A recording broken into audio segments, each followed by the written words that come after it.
Une jeune fille innocente pédalait tranquillement à vélo dans la maison.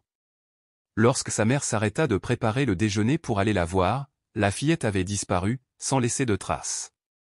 12 ans s'écoulèrent avant que des ouvriers, en train de démolir le sol d'un garage, ne découvrent quelque chose de choquant sous le béton, une découverte qui allait tout bouleverser. Cedar Brook Hollow n'était pas un endroit où les enfants s'évaporaient. Cette paisible ville boisée du nord-ouest Pacifique était fière de sa sécurité et des liens tacites qui unissaient ses voisins. Chaque matin, la brume enveloppait les rues bordées d'arbres, transformant les routes en un passage surnaturel. Au cours de la dernière décennie, Cedar Brook Hollow s'est suffisamment développé pour brouiller les pistes grâce à quelques nouveaux développements. Une vague de locations Airbnb a attiré des citadins en quête de refuge pour le télétravail, remplissant la ville d'un flot d'étrangers dans des cabanes rustiques. En cet après-midi de fin mai, Laura Forester est rentrée chez elle à 15h17 précise, comme chaque jour de la semaine. À 40 ans, ses cheveux blond miel étaient striés de reflets argentés qu'elle ne prenait plus la peine de masquer. De profondes rides se dessinaient au coin de ses yeux, chacune sculptée par un chagrin trop lourd pour n'importe quel parent. Elle coupa le contact de sa vieille voiture, souleva sa boîte à pâtisserie du siège passager et passa son uniforme à carreaux autour de son bras. Chef pâtissière du matin au café Morning Roast, Laura commençait sa journée à 5h30, façonnant des croissants et glaçant des tartes jusqu'en milieu d'après-midi. Puis, elle rentrait dans une maison vide, plus bruyante que la foule. Elle avait été mère, avant que sa fille Emily ne disparaisse ce matin d'été, alors qu'elle n'avait que 8 ans. Laura se souvenait encore du bruit de l'absence, ce rire absent qu'elle n'avait pas entendu pendant plus d'1 heure. Elle avait appelé Emily, fouillé chaque recoin du jardin, et même frappé aux portes des voisins. Au crépuscule, toute la ville cherchait la petite fille dont les boucles dorées dansaient au soleil. Après cela, le mari de Laura n'a pas pu supporter la douleur. Il lui reprochait d'être allé dans la cuisine au lieu de rester aux côtés de leur fille. 6 mois plus tard, il a demandé le divorce et a déménagé à Seattle, laissant Laura avec rien d'autre que de la culpabilité et des souvenirs vides. Chez elle, Laura posa sa boîte de pâtisserie et accrocha son uniforme sur une chaise. Le silence l'envahit tandis qu'elle se dirigeait vers l'escalier, prête à prendre une douche, lorsque son téléphone sonna. L'écran s'illumina d'un nom qu'elle n'avait pas vu depuis des années, l'inspecteur Dean Harland. Dean avait suivi l'affaire d'Emily dès le début, l'appelant quotidiennement pour lui donner des nouvelles, jusqu'à ce que la piste soit abandonnée. Maintenant, après des années d'impasse, sa voix semblait plus âgée, plus rauque. « Mademoiselle Forester, Laura, bonjour. Êtes-vous rentrée ?» Son cœur battait fort. « Oui, je reviens. Quelque chose ne va pas ? Il y a eu un développement important pour l'affaire d'Emily. Puis-je passer ? » La main de Laura se serra sur le téléphone. « Bien sûr.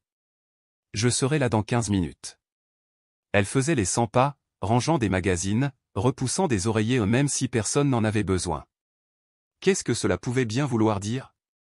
Avait-il retrouvé sa fille, ou seulement des traces d'elle ? Lorsque la voiture de patrouille arriva, Laura attendit à la porte.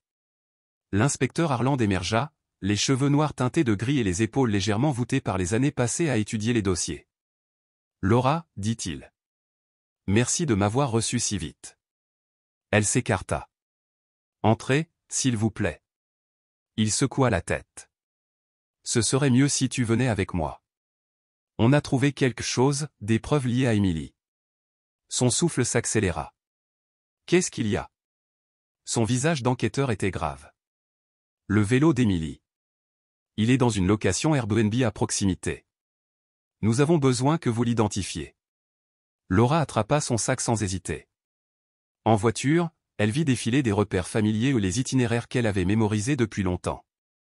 Elles tournèrent sur Oak Ridge Road, puis s'engagèrent dans l'allée d'une maison bordée de cèdres devant laquelle elle passait chaque matin. Un frisson lui parcourut l'échine.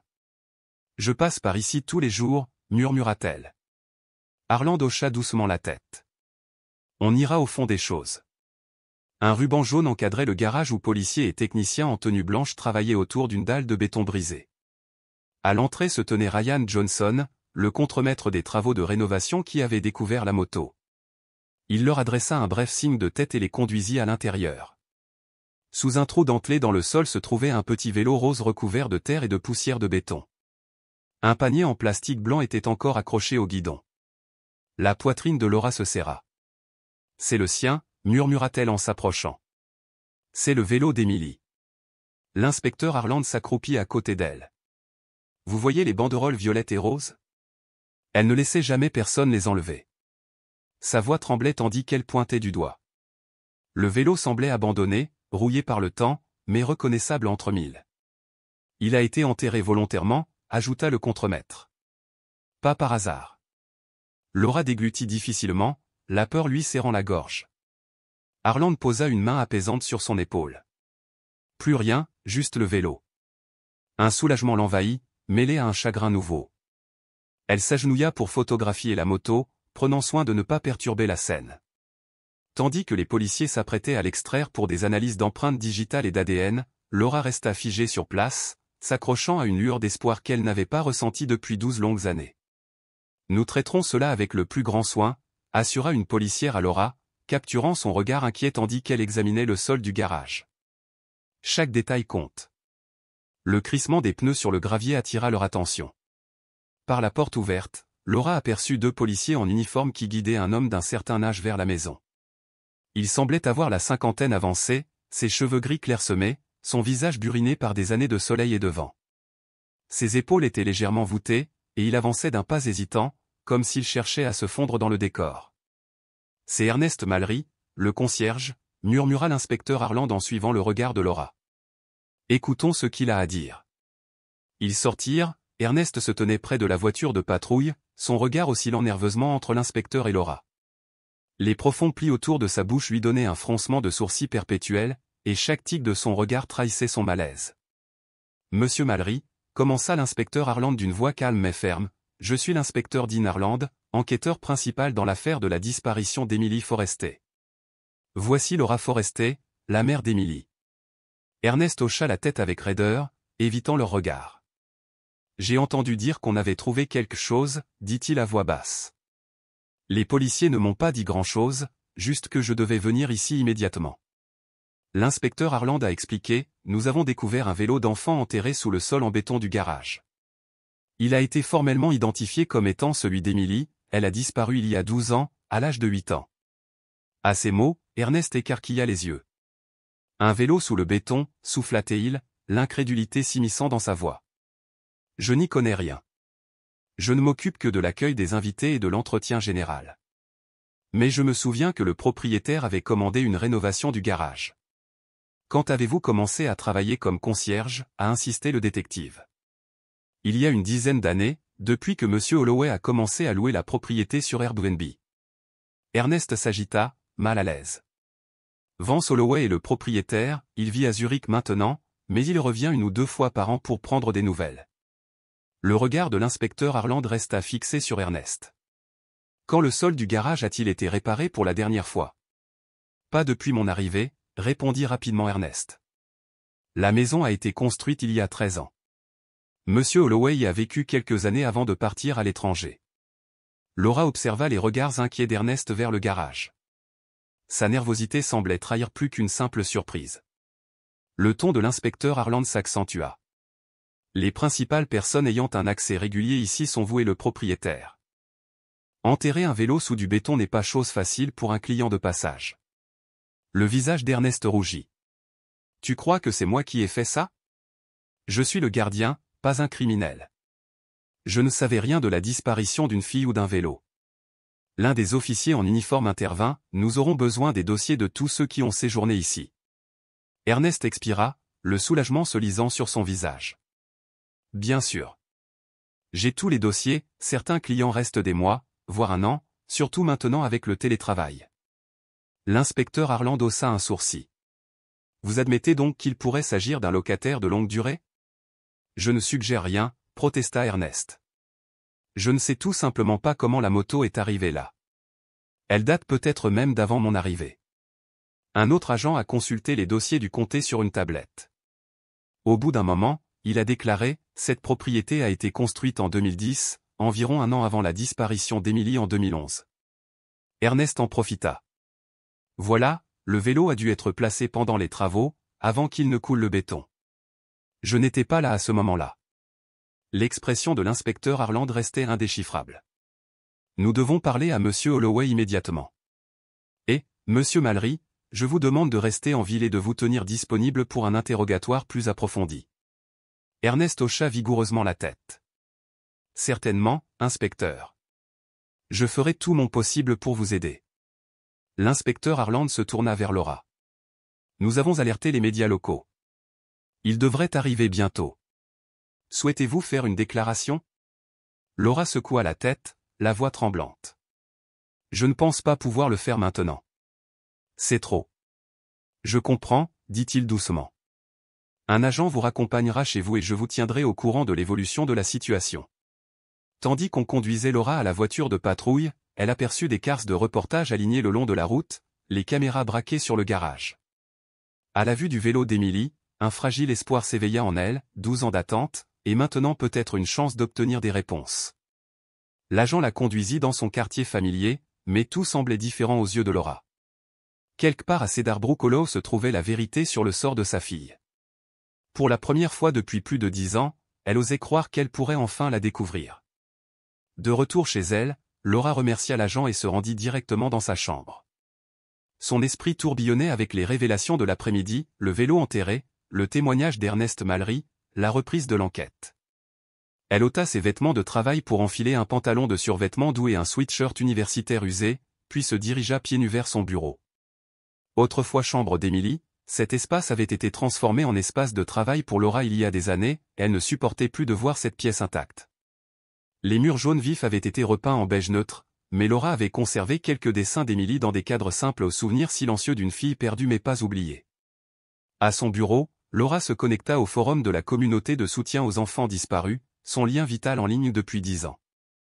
Les mains tremblantes, elle commença un nouveau message. Aujourd'hui, 12 ans plus tard, la police a retrouvé le vélo d'Émilie enfoui sous le béton d'un garage Airbnb, ici même en ville.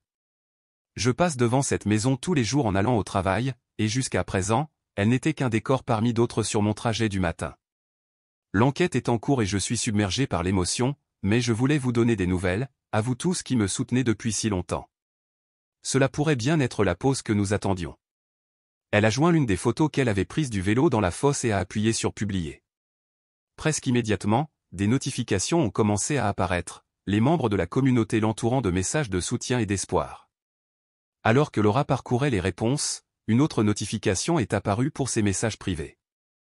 Elle a appuyé dessus, s'attendant à recevoir un message d'un modérateur du forum ou d'un membre de longue date dont elle s'était rapprochée. Au lieu de cela, ce qu'elle vit la laissa bouche bée, sous le choc et l'horreur. Le message contenait une photo qu'elle reconnaissait et une photo qu'elle avait partagée sur le forum des années auparavant, montrant Émilie sur son vélo rose devant leur maison. Mais cette version avait été grotesquement modifiée, le visage souriant d'Émilie avait été remplacé par ce qui semblait être une tête de cochon morte, grossièrement photoshopée sur le corps de sa fille. « Oh mon Dieu !» murmura Laura, la main se couvrant la bouche. Sous l'image dérangeante se trouvait un court extrait vidéo. Les doigts tremblants, elle appuya sur lecture et le regretta aussitôt. On y voyait quelqu'un couper ce qui ressemblait à une tête de cochon, puis l'envelopper dans du plastique transparent. La vidéo était granuleuse, mal éclairée, mais suffisamment claire pour être profondément troublante. Un message glaçant l'accompagnait, « Votre fille est aussi morte que ce porc. Acceptez-le et vivez avec. » Laura sentit la bile lui monter à la gorge. Elle referma son ordinateur portable d'un coup sec, se précipita aux toilettes et, à peine arrivée, vomit.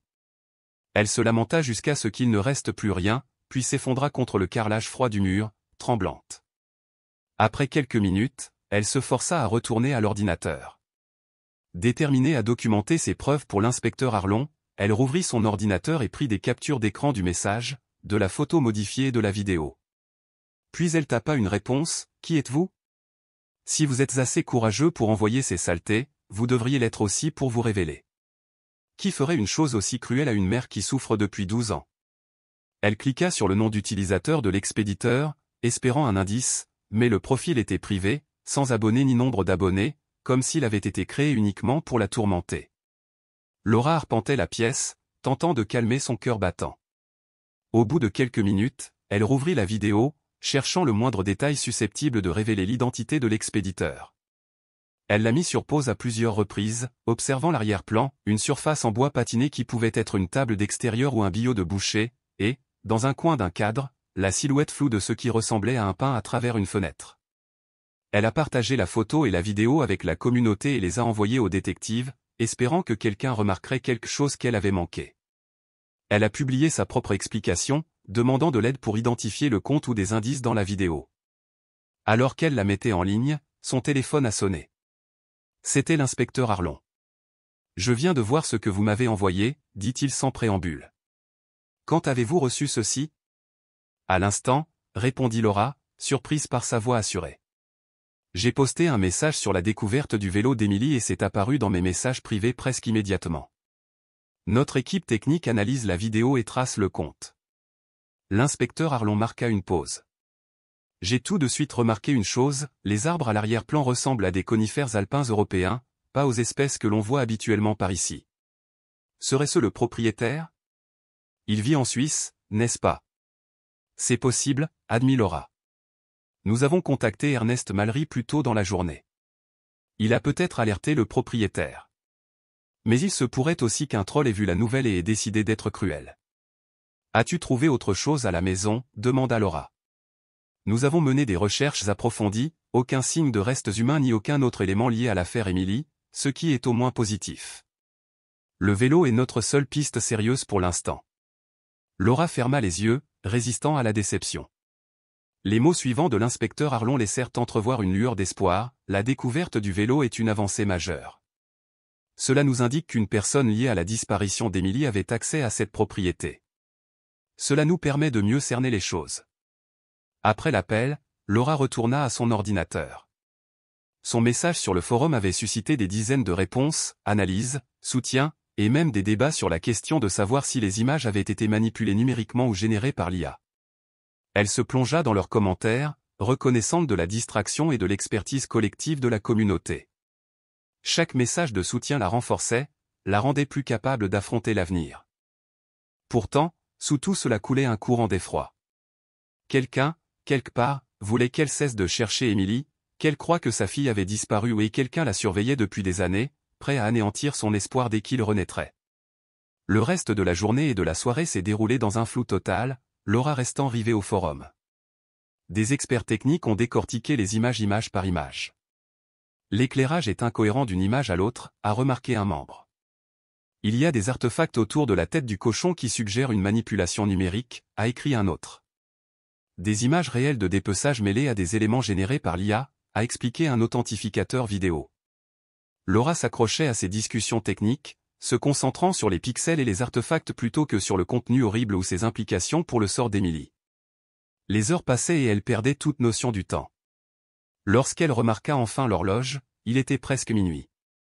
Elle se déconnecta, promettant d'informer le groupe si quelque chose changeait, puis éteignit son ordinateur. Bien qu'épuisée, Laura savait que le sommeil lui échapperait.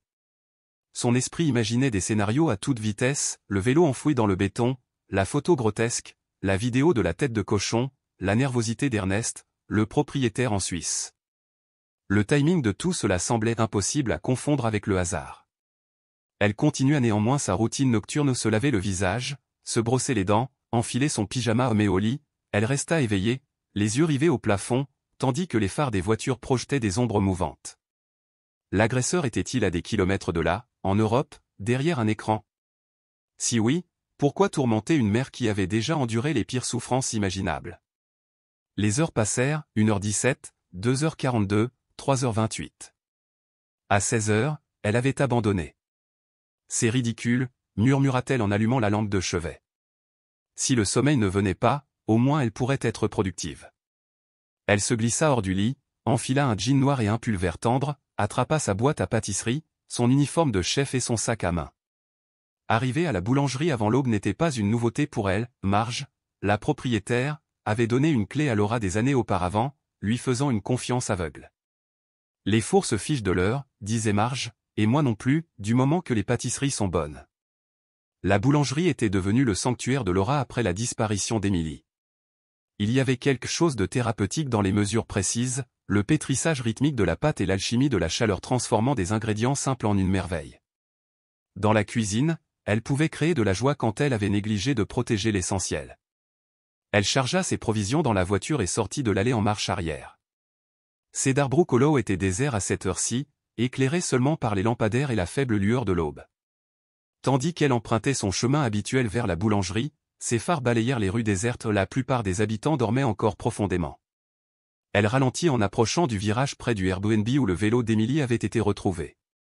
Une lumière vacilla à l'une des fenêtres. L'inspecteur Arlon avait déclaré que la propriété était bouclée, personne ne devait y entrer. La lumière s'éteignit, plongeant la maison dans l'obscurité. C'est bizarre, murmura Laura. Elle s'engagea sur le chemin privé, guidée prudemment par ses phares. Près de la maison, elle aperçut une camionnette blanche, sans marquage de police. Elle se gara à proximité et hésita à appeler l'inspecteur, mais décida d'enquêter d'abord. S'avançant doucement dans l'air humide de l'aube, elle se dirigea vers la maison, à l'abri des arbres. Une silhouette sortit précipitamment de la maison vers la camionnette, Ernest Mallery, le gardien. Même dans la pénombre, elle reconnut sa posture voûtée et sa démarche nerveuse. Il portait un objet qu'elle ne voyait pas clairement, le déposa dans la camionnette, puis se figea au bruit de ses pas sur le gravier. « Qui est là » cria-t-il, la voix tendue par l'alarme. « C'est Laura Forester, la mère d'Emily » dit-elle en apparaissant. Les épaules d'Ernest se crispèrent et il recula d'un pas. « Que fais-tu ici à cette heure-ci » demanda-t-il. « J'ai vu des lumières allumées. Je pensais que cette propriété était interdite. » Laura regarda son regard parcourir les alentours. « Monsieur Vance et Monsieur Holloway m'ont demandé de récupérer des documents ou des papiers d'assurance, des registres de propriété ou pour l'enquête, balbutia Ernest. Il habite en Suisse, il est déjà midi là-bas. Il a entendu parler de l'affaire et a appelé. Laura l'observa, inquiète de sa hâte nerveuse. « Je vais au travail, dit-elle lentement. Tu devrais partir. » Il hocha brusquement la tête, monta dans la camionnette et démarra. Une fois le moteur éteint sur le chemin privé, Laura appela l'inspecteur Arlon. Malgré l'heure, il décrocha à la 3e sonnerie, la voix alerte. Laura raconta ce qu'elle avait vu. « Personne n'a le droit d'entrer dans cette propriété maintenant, dit-il fermement. Restez où vous êtes. J'enverrai des agents sur place et j'enverrai d'autres personnes chercher la camionnette d'Ernest. » Laura acquiesça et raccrocha, le cœur battant. Qu'avait donc fait Ernest? Qu'avait-il pris? Et pourquoi, au cœur de la nuit, pensant que personne ne le regardait? Soudain, une soudaine clarté la frappa. Laura serra le volant, les jointures blanchissant en regardant Ernest disparaître dans les arbres. Il effaçait des preuves, quelque chose qui le liait à la disparition d'Emily, quelque chose qu'il ne pouvait pas risquer de voir la police découvrir. Malgré sa promesse à l'inspecteur Arland de ne pas le suivre, la mère qui avait passé 12 ans à traquer toutes les pistes ne pouvait pas se détourner. Elle passa la marche avant et s'engagea tranquillement sur Cedar Ridge Road, suivant le chemin sinueux emprunté par la camionnette blanche d'Ernest. Elle garda ses distances, se rappelant qu'elle ne l'affronterait pas, mais découvrirait seulement où il allait, ce qu'il comptait faire de ce qu'il avait pris dans la maison. La route serpentait à travers une forêt dense, l'obscurité d'avant l'aube l'entourant, et seuls ses phares perçaient la pénombre. Chaque virage et chaque creux mettait Laura à rude épreuve, tandis qu'elle suivait le mouvement à un rythme prudent. Elle ne cherchait pas à rattraper son retard, juste à observer. En consultant son GPS, elle confirma que Cedar Ridge Road était tout droit sur plusieurs kilomètres avant de tourner dans Hillside Avenue, qui ramenait en ville près du Morning Roast.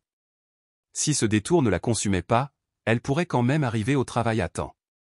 Après 10 minutes tendues, le cœur de Laura se serra, aucune trace de la camionnette. L'avait-elle perdue sur une route secondaire? Elle hésita, puis l'aperçut, une camionnette blanche garée sur le bas-côté, à moitié cachée par les arbres. Elle ralentit, se rangea loin derrière et coupa ses phares. De sa position cachée, elle distingua à peine la silhouette de la camionnette, tandis qu'une fumée noire s'élevait non loin.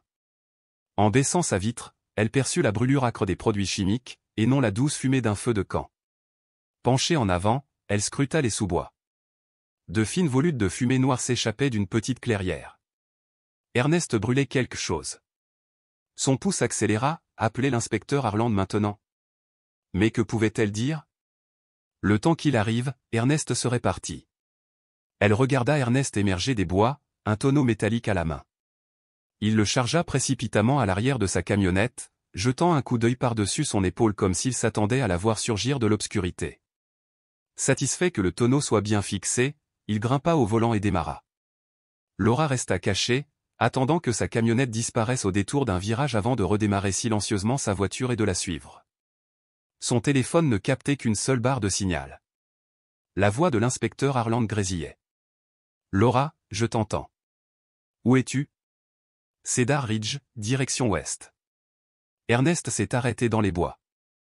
Il brûle quelque chose dans un tonneau, cria-t-elle dans le bruit parasite. L'inspecteur lui conseilla de rester à distance où les secours arrivaient mais la communication fut coupée avant qu'elle puisse confirmer.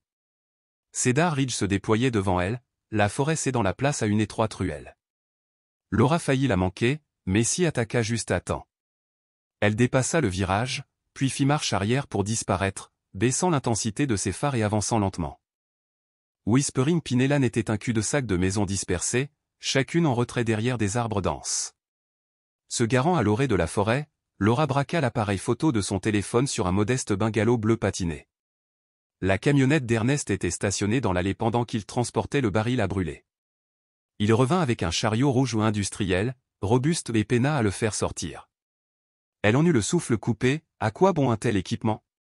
Il peinait à transférer un lourd colis du chariot à la camionnette, inconscient du témoin caché. Laura prenait des photos granuleuses, espérant qu'elles aideraient l'enquête. À maintes reprises, il disparaissait à l'intérieur pour en chercher davantage. Au troisième voyage, il chargea le chariot et elle-même et monta au volant. Laura se prépara tandis qu'il roulait vers la sortie. Il devait dépasser sa voiture pour partir. Elle se baissa, le cœur battant. Lorsque sa camionnette passa devant elle, elle se leva et appela l'inspecteur Harland. Il quitte Whispering Pineland. Il n'y a qu'une seule issue. Quelques instants plus tard, des gyrophares apparurent au loin, des voitures de patrouille se positionnaient silencieusement. Laura s'engagea sur la route derrière eux, la conviction luttant contre l'épuisement. Au détour d'un virage, elle aperçut le barrage policier, pas d'échappatoire pour Ernest. Elle se gara, le cœur battant, et regarda les policiers converger. Ils lui ordonnèrent de sortir main visible et le menottèrent rapidement. À l'arrière de la camionnette, des mains gantées ouvrirent les portes, révélant 3 lourds sacs noirs. Laura eut le souffle coupé lorsque les policiers ouvrirent le premier, à l'intérieur gisait Emily vivante, sous sédatif, pâle mais reconnaissable entre mille. Des larmes lui brouillèrent la vue. « Emily » murmura-t-elle, les jambes lâchant, jusqu'à ce que l'inspecteur Harland lui attrape le bras. Les ambulanciers affluèrent, préparant des civières. La lumière de l'aube révéla 2 autres jeunes femmes, respirantes mais inconscientes. De l'autre côté de la rue, Ernest fusillait Laura du regard, la rage déformant ses traits. À cet instant, 12 années de recherche, de chagrin et d'espoir se confondirent en une aube impossible et bouleversante. « Tu aurais dû l'accepter » lui cria-t-il, la fureur perçant ses paroles. « Elle est morte pour moi, et elle l'aurait été aussi pour toi, si tu n'étais pas intervenu. » Laura fit un pas déterminé en avant, la colère envahissant chaque fibre de son être. « Comment as-tu pu » demanda-t-elle, la voix tremblante de douleur. « Comment as-tu pu me l'enlever » ? Ce n'était qu'une enfant, cracha Ernest par terre, les yeux brillants d'un mépris tordu. « Tu aurais dû vivre avec. »« Ça suffit » interrompit l'inspecteur Harland en levant la main. Il fit un signe de tête aux policiers, qui s'avancèrent rapidement pour menotter Ernest. Ils le conduisirent jusqu'à une voiture de police qui l'attendait et le firent s'asseoir à l'arrière. « J'ai reconnu cette phrase » murmura Laura, la voix tremblante. « C'est le même message que j'ai reçu en ligne. Ta fille est aussi morte que ce porc. Accepte-la et fais avec. » J'ai bien peur que ce soit lui, a-t-elle poursuivi, les larmes aux yeux. Il a envoyé ce message et cette vidéo horrible. Nous ajouterons cela aux charges, lui assura l'inspecteur Harland. Pour l'instant, notre priorité est de soigner ces femmes. Souhaitez-vous monter dans l'ambulance avec Emily ? Laura hocha la tête, incapable de former des mots contre la tension dans sa gorge. Après 12 ans de recherche, d'espoir, sa fille était enfin en vie changée, adulte, traumatisée au-delà de toute espérance, mais vivante. En montant dans l'ambulance, à côté du brancard d'Emily, Laura prit doucement la main de sa fille. Elle était plus grande que dans ses souvenirs, les doigts plus longs, les ongles soigneusement taillés mais non vernis. Ce n'était pas la main de la petite fille de 8 ans qui pédalait sur son vélo rose, mais celle d'une jeune femme qui avait survécu à des horreurs inimaginables. « Je suis là, Emily » murmura Laura en la serrant doucement. « Je n'ai jamais cessé de te chercher. Je n'ai jamais abandonné. » L'ambulance se mit en marche en titubant, sa sirène fendant l'aube de Cedarbrook Hollow. Laura était assise près d'elle, tenant la main d'Emily, scrutant le visage paisible de sa fille qu'elle croyait avoir perdu. Autrefois ronde et chérubine, les traits d'Émilie avaient mûri pour devenir ceux d'une femme de 20 ans toujours belle, toujours la sienne. L'ambulancier jeta un coup d'œil à Laura. Ses signes vitaux sont stables, annonça-t-il, tout en prévenant qu'il ne connaîtrait pas l'étendue exacte de son état avant son examen à l'hôpital. Combien de temps avant qu'elle se réveille, demanda doucement Laura. C'est difficile à dire sans savoir exactement ce qu'on lui a administré, a admis l'ambulancier. Mais une fois l'effet des médicaments dissipés, je m'attends à ce qu'elle reprenne connaissance en quelques heures. Quelques instants plus tard, l'ambulance arrivait à l'hôpital Cedarbrook Memorial. Les portes s'ouvrirent brusquement, une équipe médicale les attendait. Salle de traumatologie numéro 2, ordonna un médecin en blouse bleue. Les salles 1 et 3 contiennent les autres victimes. Laura suivit, écoutant l'ambulancier informer le personnel sur l'état d'Émilie. Quelques minutes plus tard, Émilie fut transférée dans un lit et connectée à des moniteurs affichant son rythme cardiaque, sa tension artérielle et son taux d'oxygène. Une infirmière s'approcha et toucha doucement le bras de Laura. « Mademoiselle Forester, la police aimerait vous parler. » L'inspecteur Harland attendait dans un espace privé. « Comment va-t-elle » demanda-t-il doucement. « Stable » répondit Laura d'une voix lointaine. « Toujours inconsciente. » Il l'examine en ce moment. Il hocha la tête. « Nous avons des agents devant chaque pièce. Elles sont en sécurité. Avez-vous identifié les 2 autres femmes ?» Laura inspira. « On sait qui ils sont. » « Nous le pensons, » dit-il prudemment. Kayla Bennett, disparue à Portland il y a 11 ans, à l'âge de 9 ans. Et Juliana Ramirez, disparue à Seattle il y a 13 ans, à 9 ans également. Laura ferma les yeux, imaginant les mères qui allaient bientôt recevoir une nouvelle qui bouleverserait leur monde, tout comme sa propre vie avait été changée à jamais lorsque le vélo d'Émilie avait été retrouvé. « Et Ernest » demanda-t-elle. « A-t-il parlé ?» Seulement cette explosion sur les lieux, répondit l'inspecteur Harland. Il a invoqué son droit à un avocat. Mais nous avons saisi des journaux, des photographies, des dossiers, il a pris des notes détaillées sur leur évolution. Il se considérait comme leur gardien, et non comme leur ravisseur. Comment a-t-il pu les cacher si longtemps, murmura Laura. Sous la maison, expliqua le détective.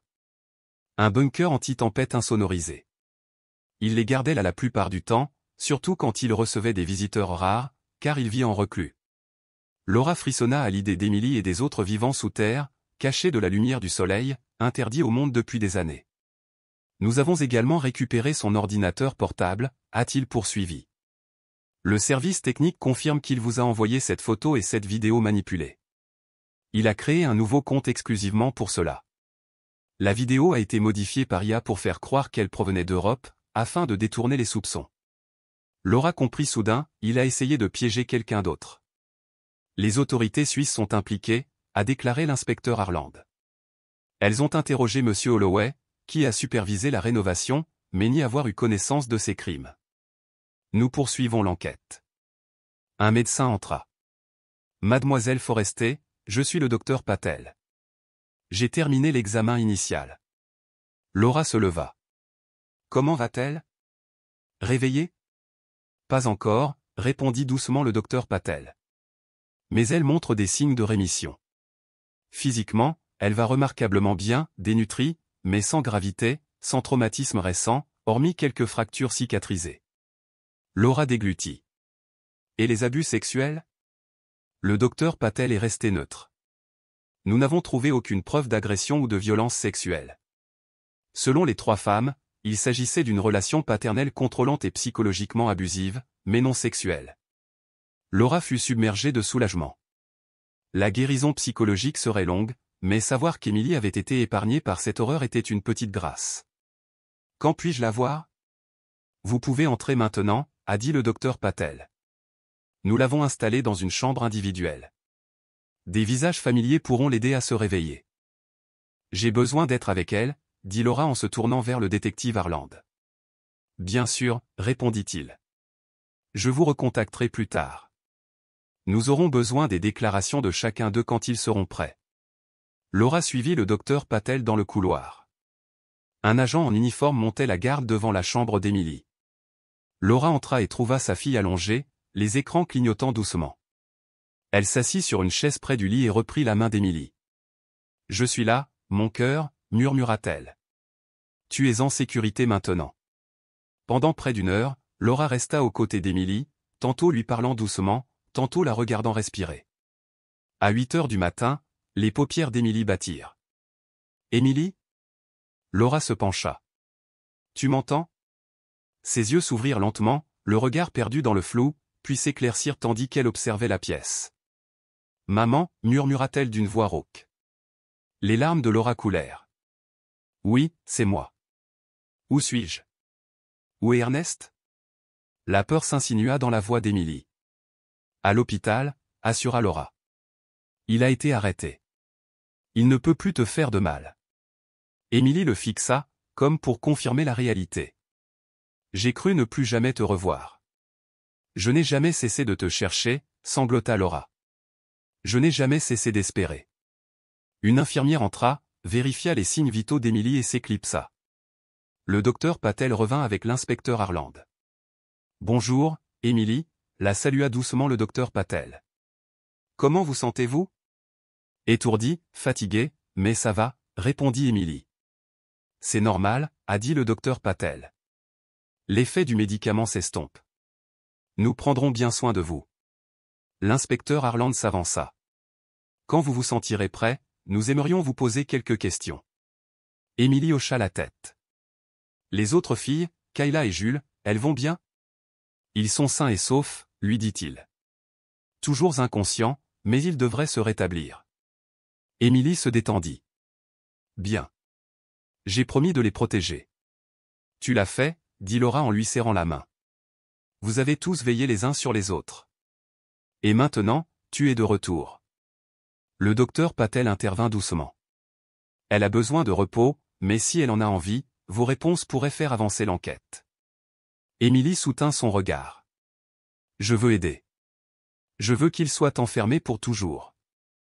L'inspecteur Harland ouvrit un carnet. Pouvez-vous nous dire comment Ernest vous a emmené ? Le regard d'Émilie s'est perdu. J'étais à vélo. C'était l'été, et maman était à l'intérieur en train de préparer le déjeuner. Elle a jeté un coup d'œil à Laura. Ernest est passé en voiture, s'est arrêté et m'a offert une barre chocolatée. Il a dit que sa chatte avait des chatons et m'a demandé si je voulais les voir. Laura ferma les yeux, imaginant sa fille confiante. Elle a d'abord dit non, continua Émilie, la voix brisée.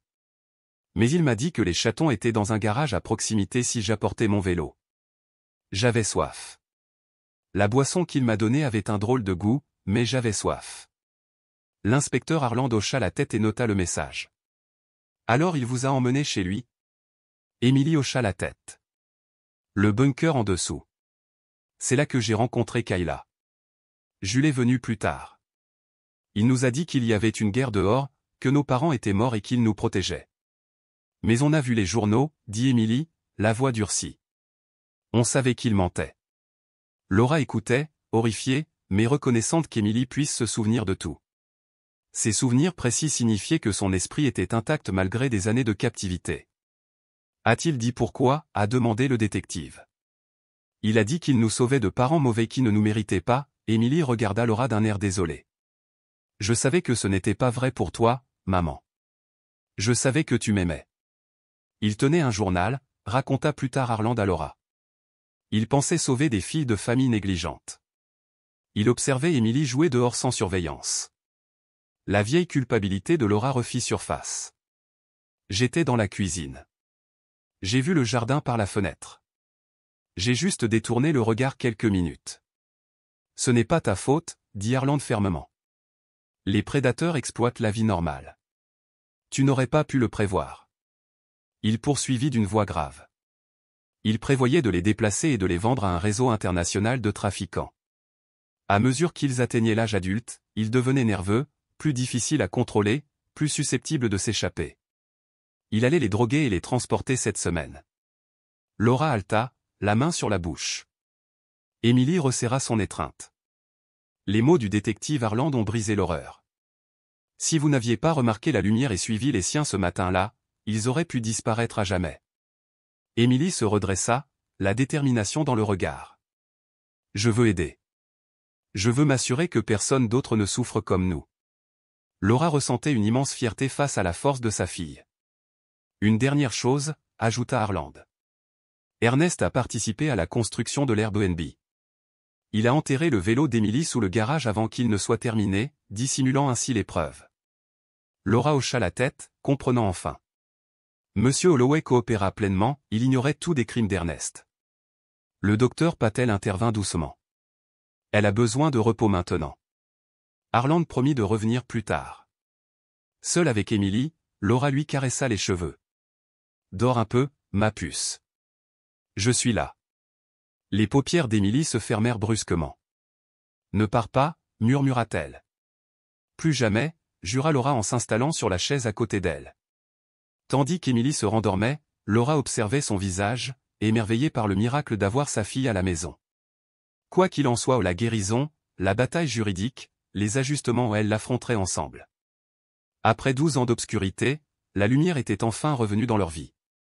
Le refus d'une mère d'abandonner, le dévouement d'un détective, la volonté de survivre d'une fille et d'innombrables petits choix avaient ramené Emily à la vie. Certains parlent de coïncidence, Laura préférait penser que c'était l'univers qui avait réparé ce qui avait si terriblement mal tourné. Quoi qu'il en soit, elle lui en était infiniment reconnaissante. Ensemble, elles avaient retrouvé le chemin de la lumière.